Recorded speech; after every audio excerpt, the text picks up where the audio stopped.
Day 2, my parents told my 18-year-old daughter they needed her college fund for an urgent surgery. She gave them everything. Then they gifted $43,000 to my niece. I didn't shout. I did this. 10 days later, a woman handed them a letter.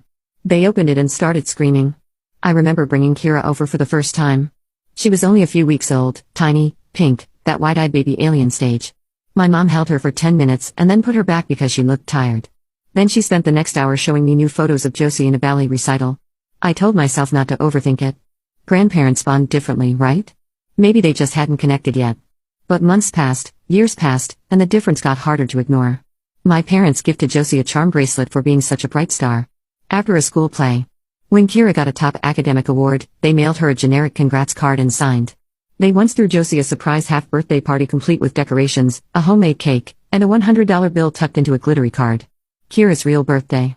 They called at 8 p.m. and said they'd forgotten what day it was. When Josie mentioned liking baking, my mom cleared out a whole drawer in the kitchen and labeled it Josie's baking things. Kira brought over cupcakes she made from scratch once. My mom said, "Oh, I'm trying to cut back on sugar." It wasn't one massive betrayal. It was quiet, repetitive, a pattern of praise in one direction and of light tolerance in the other. And I told myself it didn't matter because Kira didn't seem to notice until she did.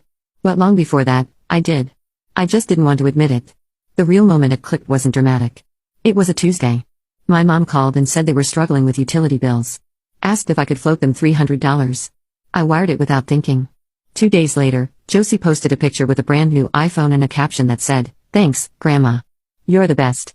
I didn't say anything. Not then. But that was the last time I gave them money blindly.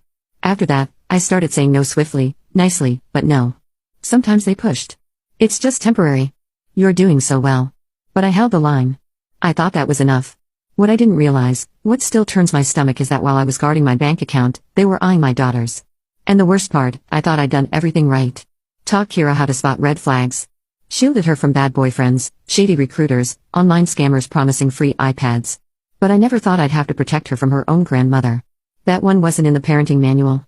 They didn't just lie to her. They took $43,000 and wrapped it in a hug and handed it to someone else. I keep thinking, were they always like this?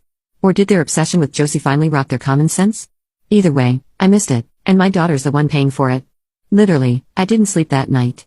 I lay in bed staring at the ceiling fan trying to understand how we'd gone from normal family dinner to my daughter has no college fund in the span of 2 hours. My husband Graham kept asking if I was okay. I lied badly. At 3 a.m. I got up, walked barefoot into the hallway, and opened Kira's door just enough to see she was still breathing. I hadn't done that since she was a baby. She was curled up in a ball, hoodie still on, phone on her chest. In the morning, I drove straight to my parents' house. I didn't tell Graham I was going.